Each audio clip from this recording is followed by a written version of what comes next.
Oh, memories.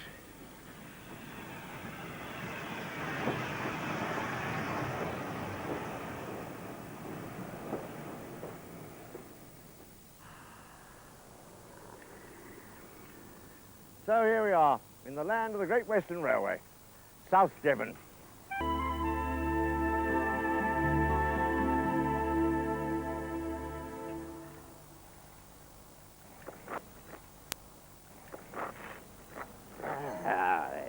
Oh! Where are we? Ah, yes. Buckfastleigh, or Buckfastleigh as it's known more properly locally, on the old South Devon Railway. Buckfastleigh to Totnes by way of Staverton. And they say it's one of the most attractive steam railways in the West Country. So now you know.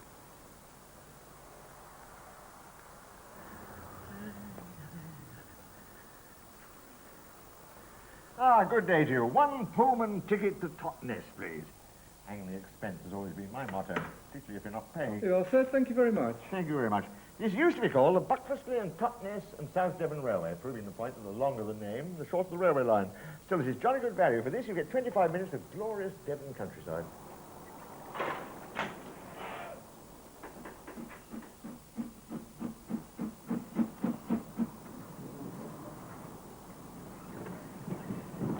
The man who put the great into Great Western Railway was its great-great-grandfather, well, its great-great-great-great-great-great-grandfather. You can't have too many greats for Isambard Kingdom Brunel, the great engineer. He built the Great Western Railway.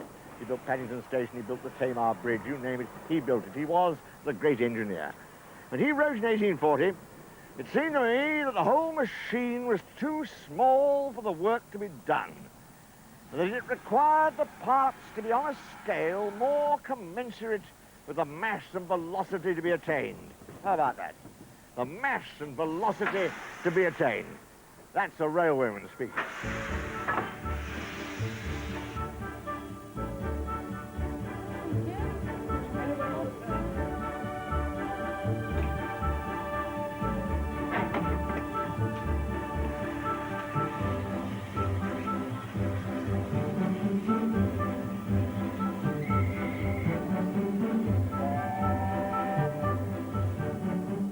Ah, yes.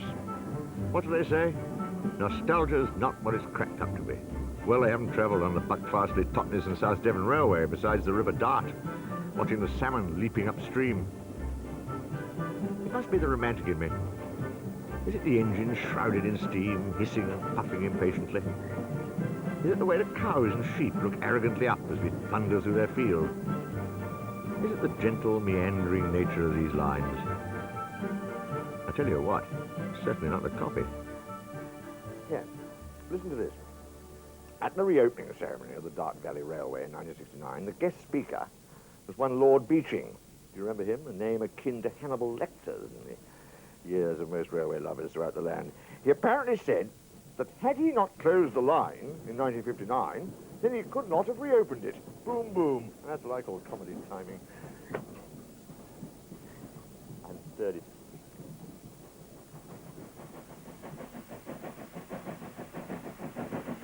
Look at that. What more glorious sight could there be to a young, impressionable lad of 13? I'm forced to confess that the young Rushton fell in love for the first time, looking over a parapet at the 832 from Euston's Lime Street. Automation is an alien science in these parts. Forget your Silicon Valley, this is the Dark Valley. Down here in South Devon, someone gets his hands dirty. The local vicar, in this case. Morning, Rev.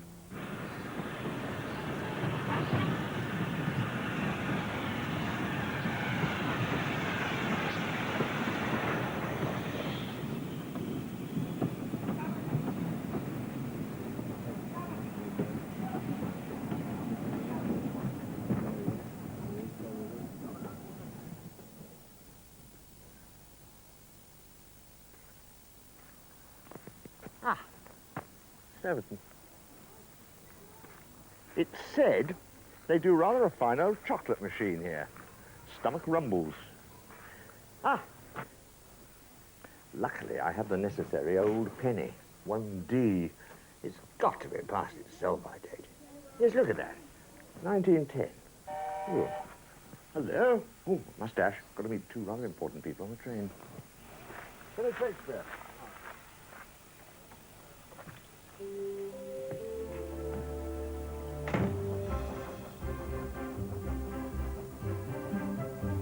The Dart Valley, nestling as it does in the foothills of Dartmoor, it's got to be the steam utopia, the railway buff's version of the Stretford end, I suppose. The line was designed by Brunel in 1848 at an estimated cost of around 100,000 quid.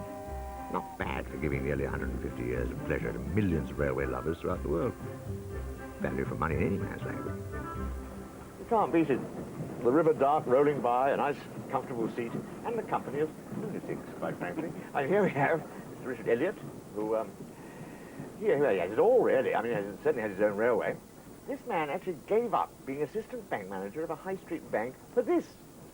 Clearly mad. And with him, Mr. Bill Wright, the commercial manager of the South Devon Railway, who I understand lives in a railwayman's hut when he comes to live down here. Quite clearly, we're in trouble here.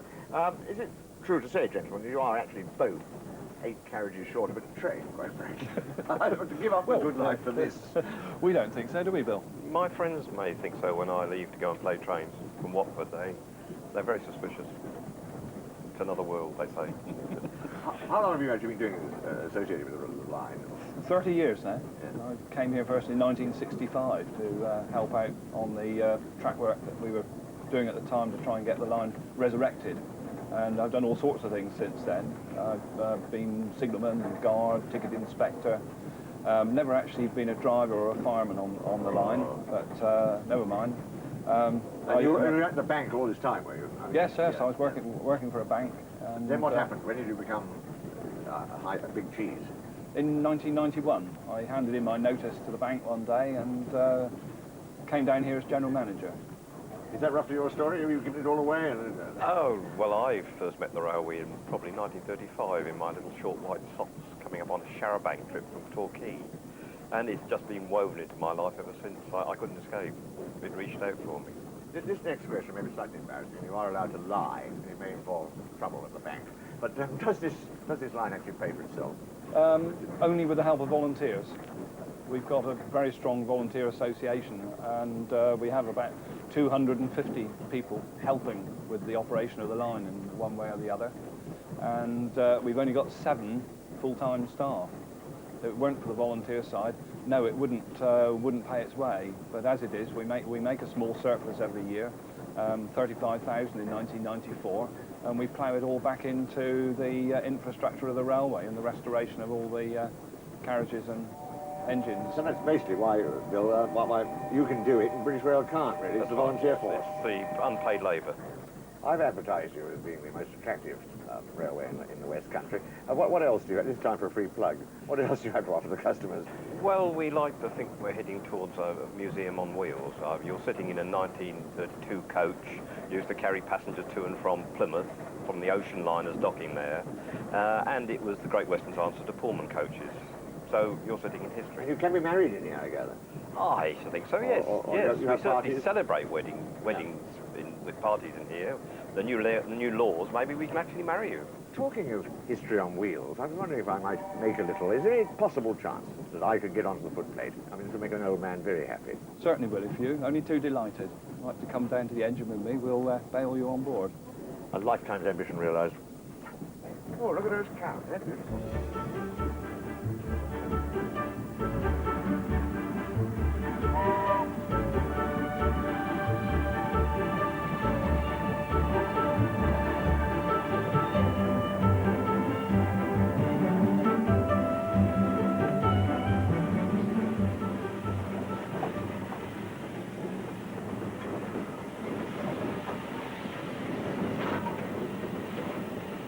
This is terrific.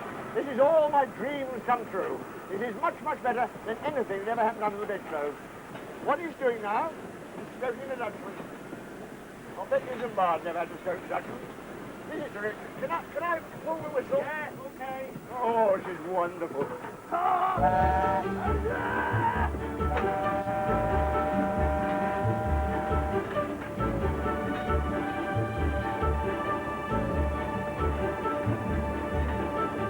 God knows what he's doing to the Dutchman now.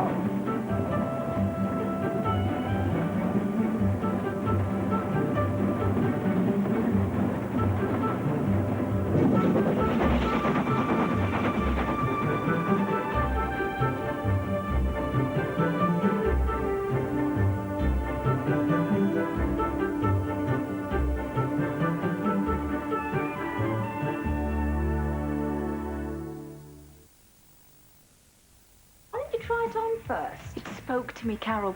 Ouch! Careful, that's not your pincushion. Keep still then. Right, turn around. Kleenex Double Velvet has a deeper velvet softness. It is gorgeous. It's really soft. So much softer and thicker, the middle's thinner. Kleenex Double Velvet Toilet Tissue.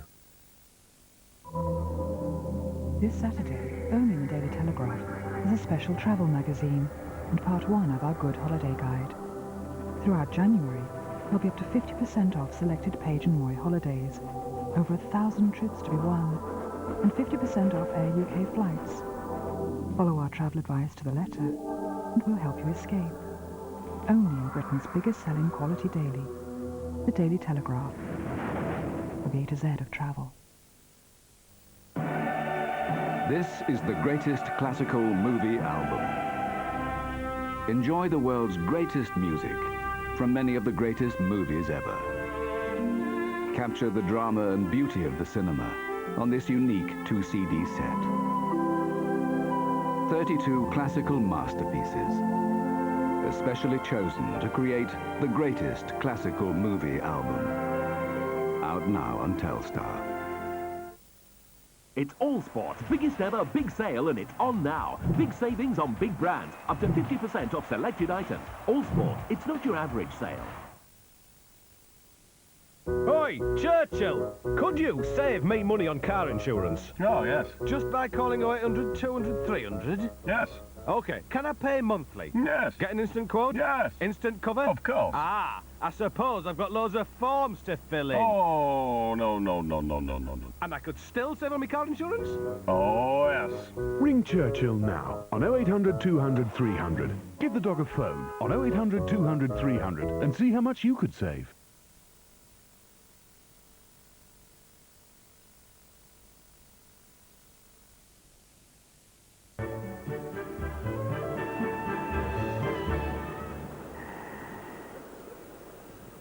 I thought I deserved a bit of a break. Get away from that smoke for a bit of fresh air. In the traditional British manner. Well, it seemed like a good idea at the time. We're on Goodrington Sands. Whither, in the old days, great steam locomotives like the city of Truro, King George IV, Pendennis Castle would hie from Paddington. The Cornish Riviera Express, whoosh! The Torbay Express, whoosh! The roof racks packed to the gills on Saturdays, all for a bit of this. Now, the station here is on the Painston Dartmouth Steam Railway, 7 miles long and 30 minutes end to end. The irony is that the Painston and Dartmouth Steam Railway doesn't actually go to Dartmouth. It goes to Kingsware on this side of the estuary, and then you have to get rather a pretty ferry across to Dartmouth. That's their business, and actually nothing to do with us. Ah! My carriage awaits.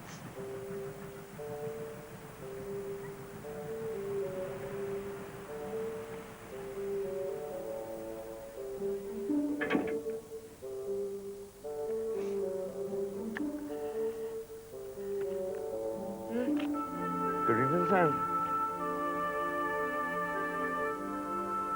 You know, Enid Blyton had to be thinking of a station like this when the famous Five went off on their adventures with Timmy the dog. Did the famous Five include Timmy the dog? Oh, that'll keep me awake tonight. Imagine arriving here after a 4-hour journey from London, with your dad telling you to sit still and shut up every 5 minutes. Just look at it. Marvellous. Here we are, hot foot from Paddington Station. The Torbay Express via Exeter and Newton Abbot, eating the miles up with every cloud of billowing white smoke. And every mile made some little boy's heart beat faster and faster, the excitement mounting unbearably. Arriving at last at Goodrington Sands, bucket and spade ready and primed, sand shoes and shrimping nets loaded and cocked.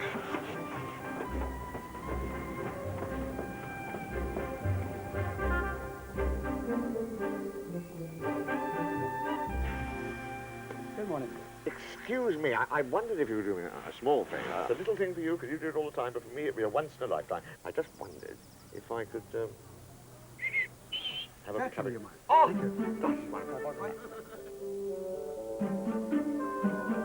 All aboard! Oh, she's tremendous. I can understand why you enjoy this. Mind the doors! Mind the doors! I think that's London Underground. quite wrong here. Get out, right. Clap on your whistle. Certainly, Mike. Will you go right now? Oh, this is a golden moment. Ah! Thank you.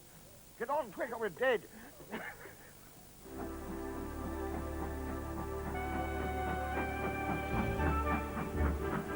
Sorry to leave, actually.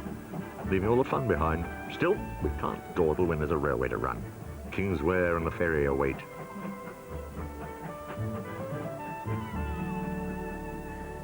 Of all the lines we've visited, this has to be the most typical British holiday seaside line. You can smell the fish and chips and the candy floss. You can taste the sea salt on the lips. No? Well, take my word for it. We're back in an age when polystyrene burger boxes and those awful headphones were as distant to the passengers of those times as London or Birmingham. And you might be travelling with a whole carriage load of cadets, perhaps, from the Royal Naval College Dartmouth. Or other equally fascinating people.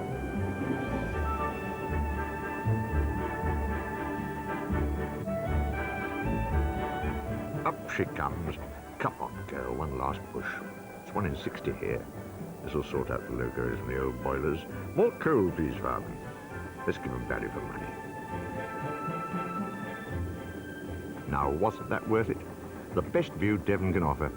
Berry Head and over to Brixham.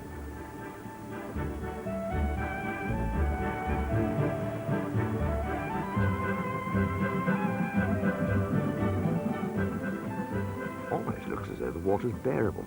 It's probably only 25 below and quite definitely cold enough to bring tears to your eyes.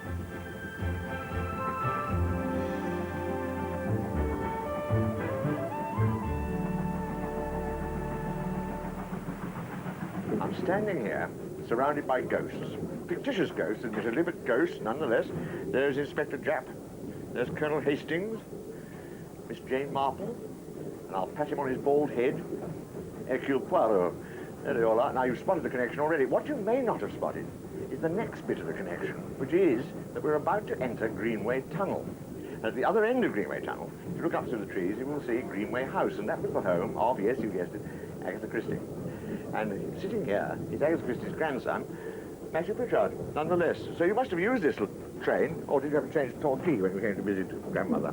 No, straight down on the Torbay Express from London. I left school, which had a station called Midgham near Reading, and we went up to London, and then caught the Torbay Express with a rather slightly bigger steam engine than we've got today, and straight down to Churston. In this sort of compartment? Well, not quite. I mean, it had a, as far as I remember, it had a passage and a corridor train, and a loo at the end, you know, and all that kind of thing. And but the railway line between Paignton and Churston was sort of beloved because I used to bathe on Broadsands Beach, which is just on our right now, and you could see the train going over the viaduct, which we're just about to go over now. And in those days, children have encyclopedic memories, and I knew all the trains, you know, and what time they went and all that kind of thing. Rather like when we were sitting in my grandmother's boathouse, I knew the names of all the boats that went up the river, and sort of transport was one of my childish delights, I think.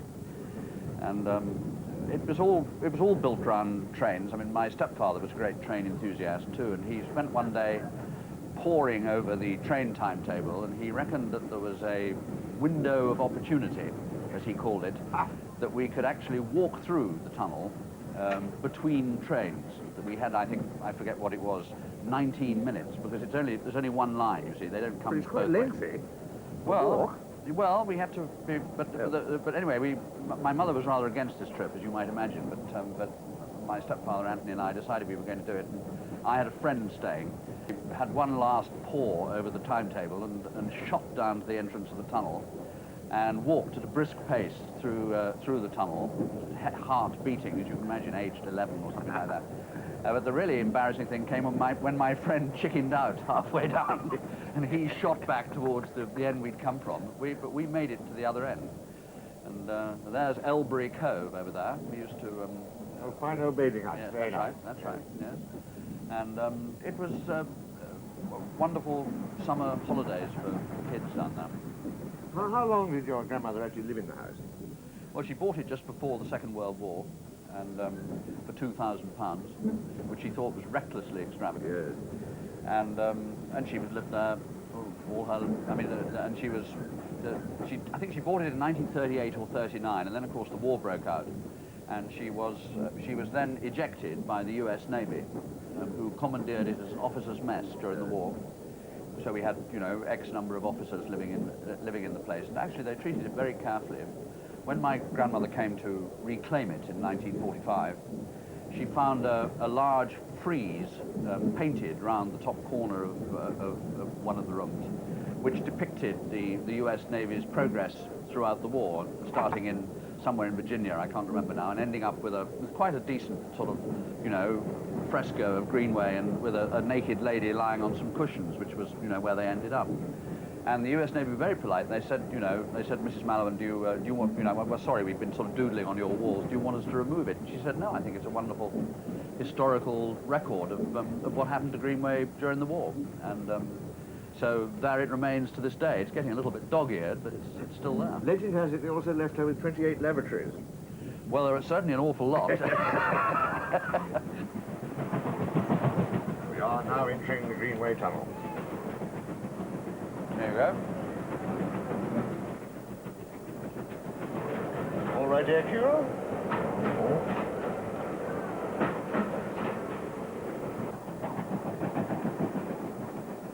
Somewhere up there, when we get through, here we go. And the house is absolutely above us now. Above us now, and you can't actually see it from here. No, there are too many trees with butterflies in them. But your mother still lives there? My mother still lives there. She's lived there now ever since I got married and lived in the family house in Wales. My mother's lived here, and very pretty it is too. Now, before I'm banned from every railway line this side of the Mendips, don't try walking through the Greenway Tunnel today. Pedestrians in tunnels and steam locomotives travelling at 45 miles an hour in the other direction, don't mix. You have been warned.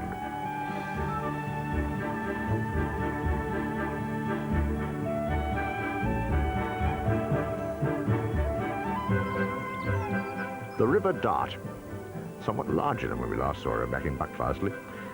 Now, if you had to choose a venue for a picture postcard photographer's convention, look no further.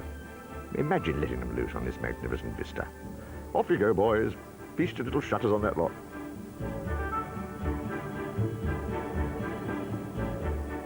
I'm very lucky to get this special guided tour, digging back in Matthew's memory, allowing me to relive childhood adventures, places long lost, just as he left them hundreds of years ago, just as real and just as sunny.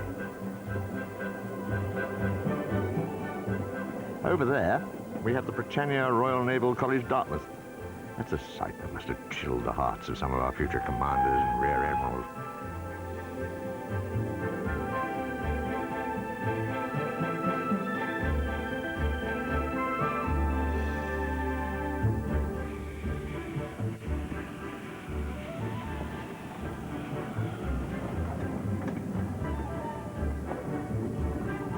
Here we are, end of the line, Kingswear.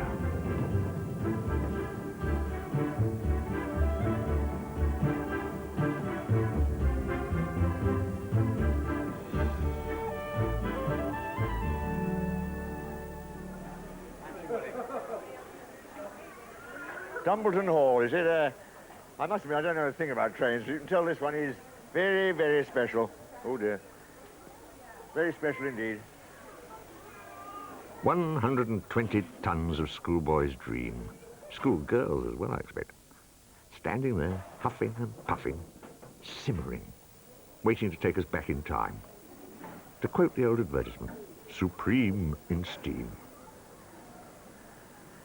I gather there's a Brunel snack bar here, and given the fact he designed the Tamar Bridge and Paddington Station apart from anything else, I can hardly wait to see the size of the hot dogs.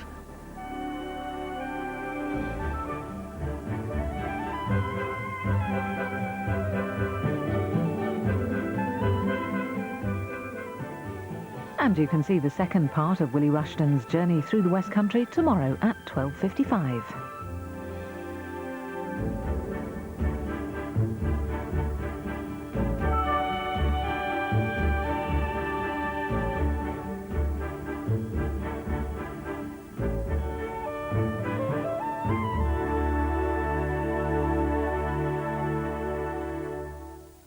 To work. So they had to build their own branch line here. And this once was Bodmin General. Now, where are we on the map? Let's have a look. Ah, Bodmin General, Coal Sloggett Halt, and Bodmin Parkway. I like the sound of them already. They sound like old actors. So Coal Sloggett Halt will be giving his King Lear at the old Alhambra, Bodmin. It does have a certain timbre, doesn't it? Anyway, I have to get a move on because I have to catch the 11:30 and meet a certain Mr. Morris, who apparently has a surprise for me, according to my landlady. Something about a camel. Camels in Bodmin, I find that very, very unlikely.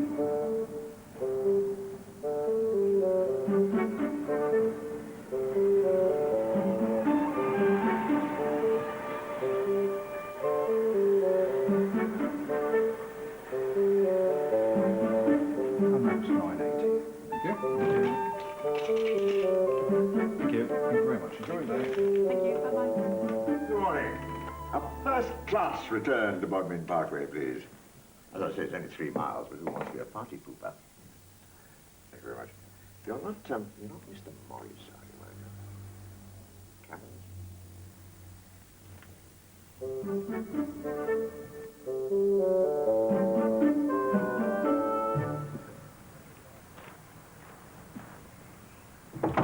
Have you seen Mr. Morris? No, sir. You try the loco shed.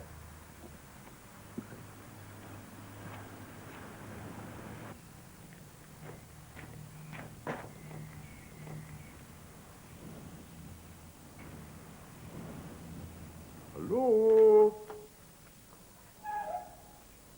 Hello? Hello? Morris? Morris? I don't know if you're. I've seen Silence of the Lambs twice. With the lights out. Morris? Is that you, Morris? Hello?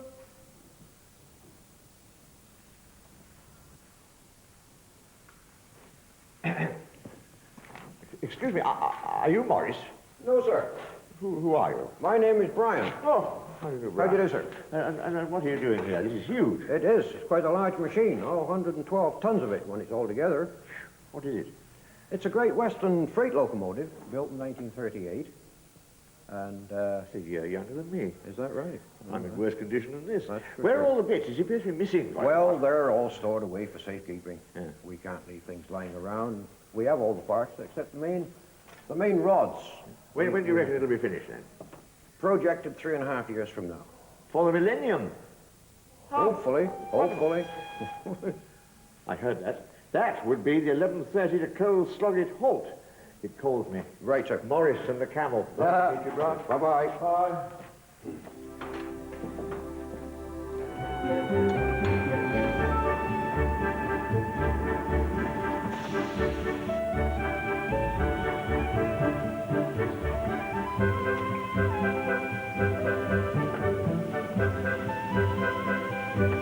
Oh, this certainly beats catching the 803 every morning and standing all the way. I love it. I love it. Don't you love it? Oh, toot toot!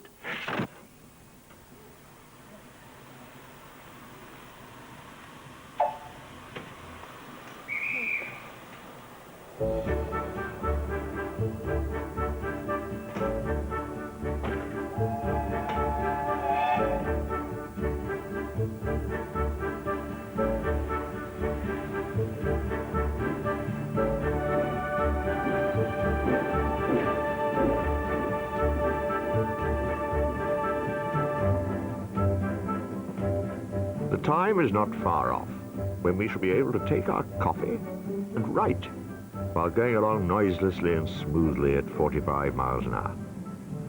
So said Isambard, King of Brunel, around 1833. I'm beginning to like this chap. He certainly would be someone to add to the dinner invitations. You're late, Isambard. You have trouble parking? Oh, cones all up the A38. Oh, I know that. Tell me, what was it like building the Tamar Bridge? It must be an absolute pig, wasn't it? More gin?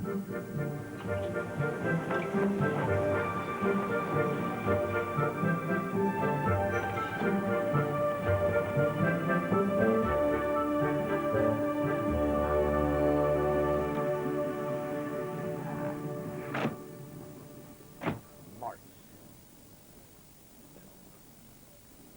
Oh, yeah. We're all ready for the trip, all right, yeah. Excuse me. Anybody here Morris? Morris? Oh, that's me, yeah. Morris! Yeah. My heavens! Sure, A bit of a rogue and a hard man to meet, I guess. Oh, I wouldn't say that. What are these two going to do when they grow up? Well, they're playing trains now, so I expect they still will, yeah. Pathetic, isn't it, at their age? Now, can you tell me, you have a camel for me, I gather? A camel? Yes. Oh, we've got a camel, yes, yes. Oh, right. Leave yeah. me to it. Oh, well, it's up on the other end, you know. Ah, an unexpected surprise. The Cornish Riviera Express from Paddington to Penzance. No doubt desperate to whisk her impatient passengers off with a buzz and a whir ever westwards. Should show her better some respect, in my humble opinion.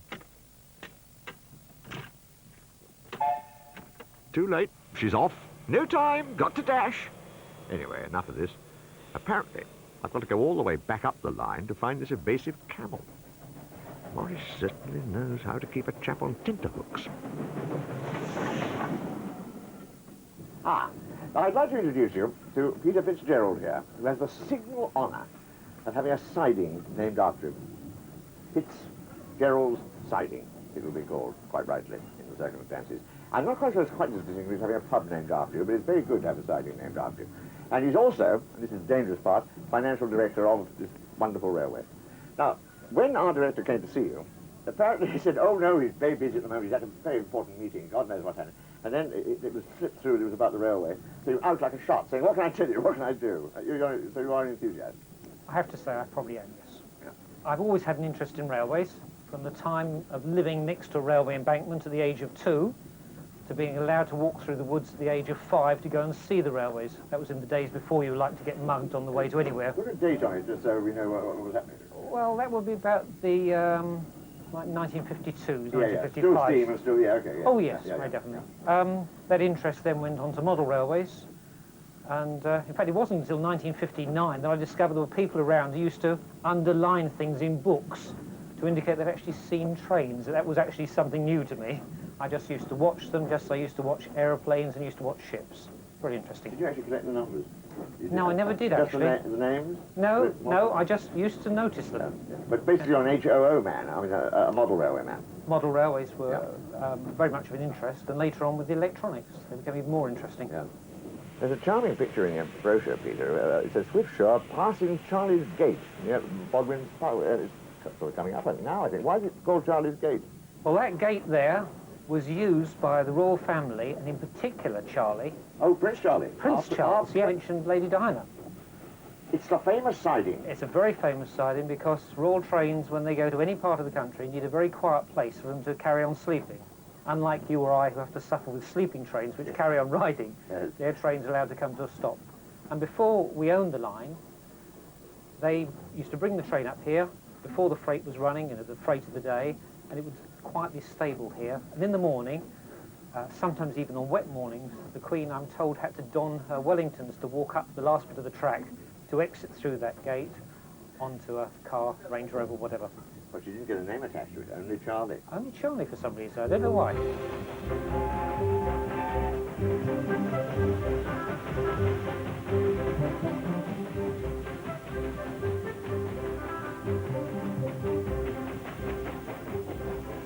I can't help noticing as we've just come through the shortest tunnel I think I've ever been through. The dear old Swiftshaw is having a bit of trouble on the climb. It's slowed down considerably and is grunting mildly. There's another short, even shorter. Well, we have to be careful. You can't go full pelt at it because we started from Bodmin Parkway and it's on a bend and it's starting from scratch and it goes into a very steep gradient, about 1 in 37, which for a car is quite adequate, but for a train is quite difficult. We've got a lot of wood around here, so if they open the regulator or throttle too much and too many coals go out of the chimney, we could have a problem with a fire. So we'll just take it steadily at this point. Forget about the fire risk, don't they? Of steam engines. There was a slight one, wasn't there? And it says in your brochure here, as you climb the steep gradient, watch out for the wildlife and flora which flourish close to the tracks, so they wouldn't like it. Ah, Mrs. Harrison's. She took all these trees down so she could look at us. No, the finest sausages, I think, possibly in the Bodmin area. She's been a great supporter of the railway. She loved it. It's a big comfort, she says, having it going past everything. Yes.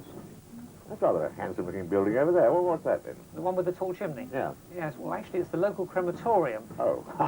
But nevertheless, it is actually a very fine crematorium, and it's rather nice to be in there, you know, as a friend or loved one just deceased, to actually see the train passing. You just see the smoke at the edge of the field. It's slightly different. I gather Swiftsure itself has actually taken part in cremation. Yes, one enthusiast decided he would like his ashes spread along the permanent way. So in the course of a journey, they scattered his ashes, dust to dust, along the permanent way. Are you concentrating this yourself, or over the HO? Until you mentioned it, I hadn't actually given it any thought. Oh, this is it then. We are now passing the famous siding, Fitzgerald siding, is it? I'm afraid so. Now you employ there, more than anybody else in Cornwall, they say, or? Well, I think we're about 4th place after china clay, pasties and conversion of pork into pigs. That's a difference. I suppose this is Morris's idea of a joke. Certainly the most bizarre camel that I've ever ridden. You ever ridden a camel? Anyway, bon voyage. Very good luck to you, Peter, with the next piece. Thank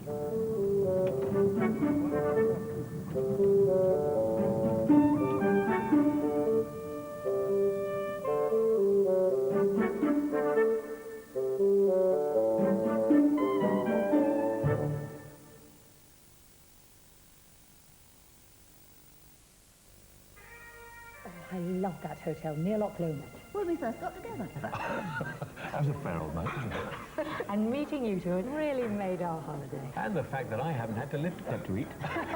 For a great holiday of your own, find out where Wallace Arnold are going this year. Call 0800 87 88 89 for your free summer brochure.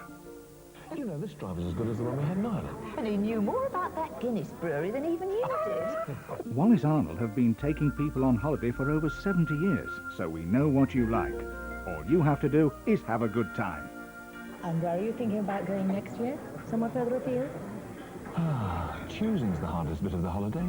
Wallace Arnold have over 300 holidays, including 50 new ones in Britain, Ireland and Europe. Call us on 0800 87 88 89 for your free summer brochure. That's 0800 87 88 89. Wallace Arnold think of everything. If you're determined to cut out smoking, ask your pharmacist. Nicorette. Enjoy life without cigarettes. From the makers of In the Name of the Father. A man was shot, but he was a soldier. You were somebody's son like you're mine. Sometimes the only thing worth fighting for Talking about a hunger strike. is the love of a mother for her son. You must not do this, did you hear me? I love you. Helen Mirren, Some Mother's Son.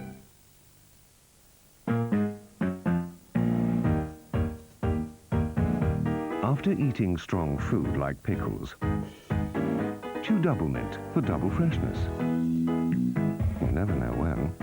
You might need it. Double mint for minty fresh breath. 30,000 people really do win in every Reader's Digest prize draw. So win it, don't bin it.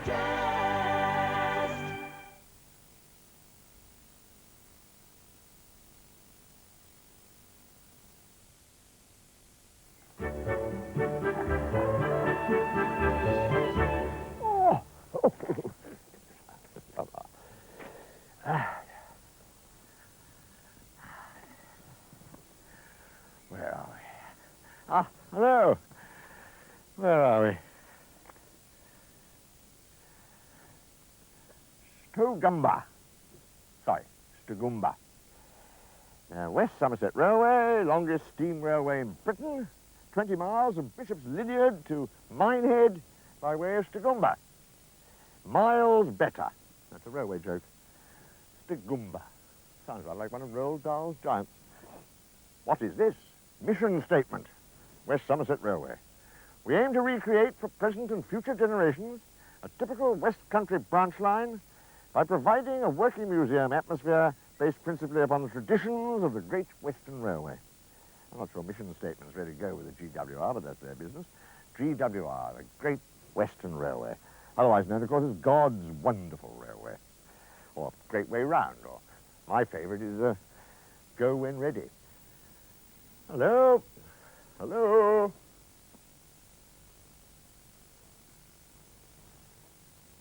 I Go when ready is probably most apt, Mr. Gumba. Peaceful.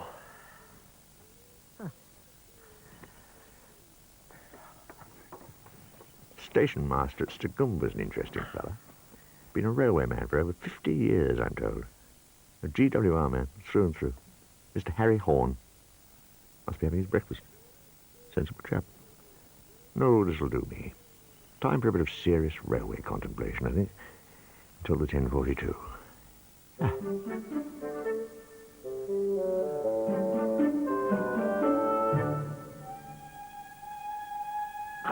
Activity. Rush hour on the West Somerset line. Look at them raring to go, like greyhounds in the slips. I suppose I ought to get a ticket. Ah! You are Harry Horn. Yes, that's right. Station master, and I claim my £5. No, I'd like a ticket if I might. You get it on the train, please. Oh, right. Now, how long have you been with the railways, Harry? For 76 years. So that means you must have started when you were about 2. 15, actually. 50, 70, 70. My God, you're 91. 1919. 91. Wonderful. The benefits of working on the railways. Very much. And how long have you been here? Since 1948. That's quite a lengthy time. Yeah. Tell us something about the history of it. Well, it was designed by Isambard Kingdom Brunel, and this building was put up in 1859, and the line was opened in 1862. And until 1882, it was broad gauge. Oh, broad gauge line. Yeah, from 62 to 82. But America? it didn't go all the way to Manet. It only went to Watchet for 20 years, until 1872, and then it went on to Manet. And it was changed over to standard gauge in 1882. But it was broad gauge all the way to Manet for 20 years.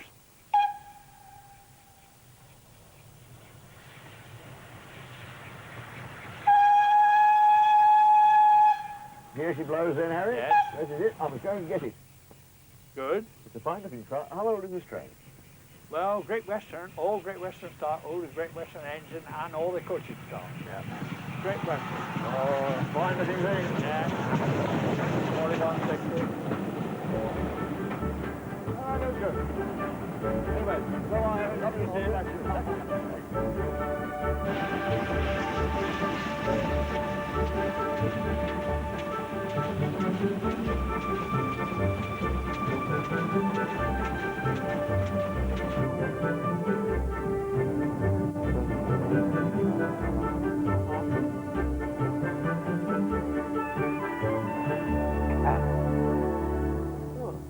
How to be an engine driver.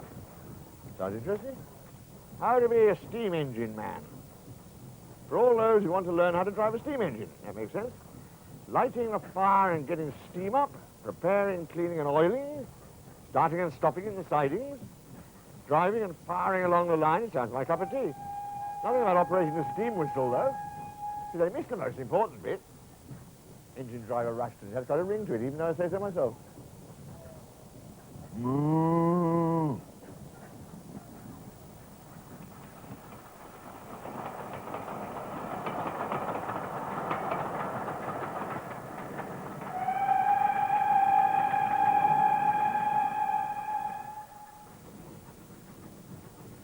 You like this?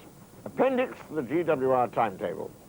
Where difficulty is experienced in identifying soldiers and sailors who have broken windows, owing to the men giving their wrong names and numbers, a soldier's regimental number can be obtained from inside his tunic or cap, or in the case of a sailor, underneath his collar. See? Simple. Ah! Steve Martin, no less. Well, sit down, sit down. Thank you very much. Steve Martin, what is your rail in this railway? I'm sorry, what is your role in this railway? I'm employed by the railway company as the operating superintendent. You are the operating superintendent. Well, given the fact that we've seen a number of small railways, you have quite a large operation to superintend. Yes, we're sort of very busy operation most of the year. It tends to take a lot of time and a lot of people involved in the actual operation of the line. It's also quite a long line. 20 miles, longest one in the country. Of the small private one? Yes, yes. Yeah. And how long does that take to cover the 20 miles? Generally just over an hour, the journey time. Our producer, a man totally dedicated to making money and panicking on every level of finance, it is a wonder to him how you manage to keep this going. I mean, up at the other end of the station, we saw masses of stock. You have quite a large staff, you have things constantly going up and down, rumbling, diesels and steam. How do you actually keep the train afloat? It's a dual thing, really. The actual day-to-day operation of the railway, covered by the railway's expense, the income from fares, tea in the buffet, things like that. But if we want to fund a major project like a new shed or a new locomotive, we go to our shareholders and ask people to buy shares in the railway company. Generally speaking, brings us in sufficient funds to do what we need to do. And you work break roughly even every year, or? At present, most years we roughly break even. Which begs the question, and given it isn't showing a loss, and given it's obviously very popular and full of people having a wonderful time and going up and down, and given it obviously provides an excellent service, why did British Rail get rid of it in the first place? Well, we're looking 25 years ago now, British Rail closed the branch, and at the time there wasn't the passengers using the line. That the accountant said that the Minehead branch from Taunton had to close, and so close it did. Luckily, a group of enthusiasts at the time thought this was too good a railway to let die, and here we are now. Hooray for Joe Public. That's right.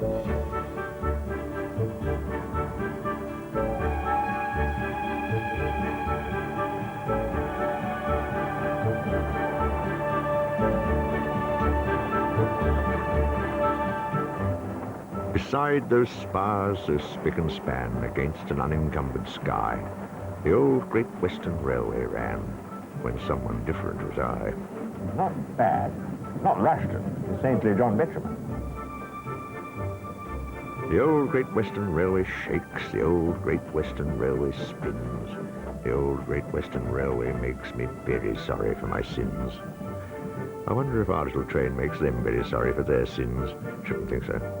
Too busy having a good time, I expect.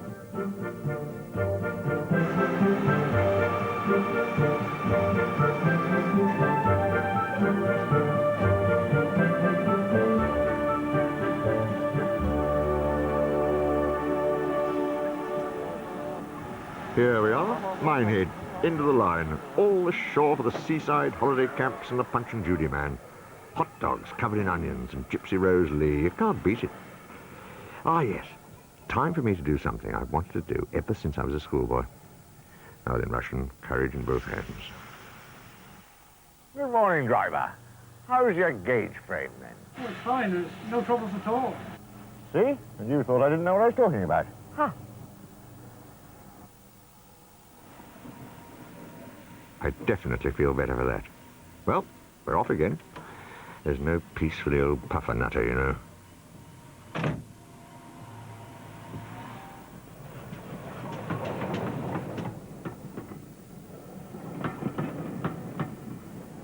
Imagine what it must have been like being in at the start of the steam railways. It must have been like being in at the start of the space race. This is what Daniel Gooch, who was a great friend of Brunel, said about Brunel after his death. He said, by his death, the greatest of England's engineers was lost. The man with the greatest originality of thought and power of execution, bold in his plans, but right. The commercial world thought him extravagant, although he was so. Things are not done by those who sit down and count the cost of every thought and act. Isambard Kingdom Brunel, an original. I think he was one of the gods, you know. An honorary member of the footplate. An engine driver at heart was our Mr. Brunel.